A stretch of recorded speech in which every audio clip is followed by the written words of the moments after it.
Morning, everyone. São Paulo! Thank you.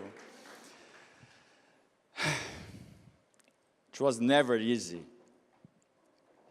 I was born in a poor family and lived my early years with my lovely parents, my heroes, one bedroom in the back of my grandmother's house in the periphery of São Paulo in Brazil.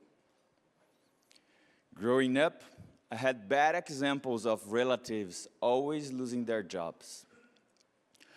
For me, they were not an example because they were always stuck in that cyclic situation, either chasing jobs or worried about how they would pay their bills.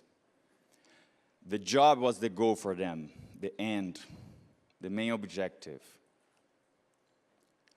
Living a free state of mind, in my opinion, for me, would be that goal, and job just the means. Given that context, while I was getting to an age to find my first job, I wanted to acquire skills that could help me improve my employability and be ready for the market. So every choice I've made since then in my career was about how the next step would help me in being more skilled. And I knew that that path wouldn't be easy, but I assumed that that was the path that I needed to go through in order to get to a better place. I needed money to pay my studies, and in the early stages of my professional life, I worked during the day and had shifts in the dawn to pay my tuition. My first job was in a telecom company, and so 21 years ago, doing manual labor, pulling telephone cables in the underground level of telecom switch centers in São Paulo. But even with those dynamics, I could complete my engineering degree, and that was a big win for me and my family, since I was the first one in my entire family to ever have a college degree.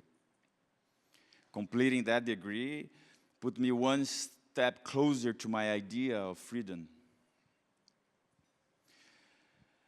My professional life wasn't a straight line from there. I had many obstacles, ups and downs, and every difficult situation, I always tried to play the protagonist instead of victim. For example, at that same telecom company, I had difficult, challenging experiences with managers, not blocking me to move roles or exploiting and not recognizing me. But I could have accepted those no's that I heard and the doors that closed in front of me, but that's not me. Instead, I worked harder, I played harder, I had the crucial conversations that I needed to have, regardless if it was with my managers, with colleagues. I asked senior colleagues to help me and coach me in those difficult problems. I tried to give the best of myself. And the best of myself was about giving 100% of me, being focused, being present. And that also helped me in getting to the next job. It's when I got a job offer from Google, and in 2007, and for me it was really important because everything that I practiced in order to increase that employability was worth it. For example, Google at that time used to ask for high standards GPA in the hiring process, and then all my dedicated time in college to get good grades paid off. I learned in this process that the investment that you make now can have unexpected payoffs down the road. And of course, Google was a stepping stone for me to get here, right? And now my job is just like a breeze.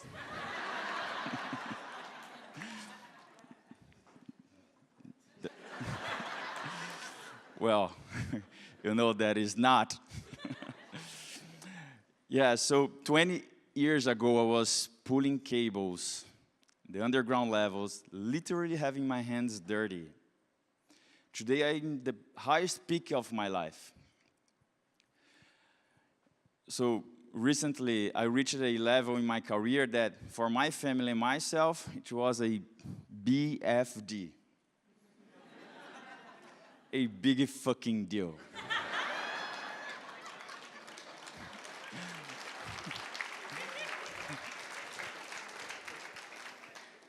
And that trajectory, my trajectory of growth, was because I chose to be that protagonist of my life. Here at Facebook, I feel at home to play the role and helping empower others also to grow and develop themselves as much as I am developing myself. So I invite you all also to be the protagonist of your life because it's not meant to be easy.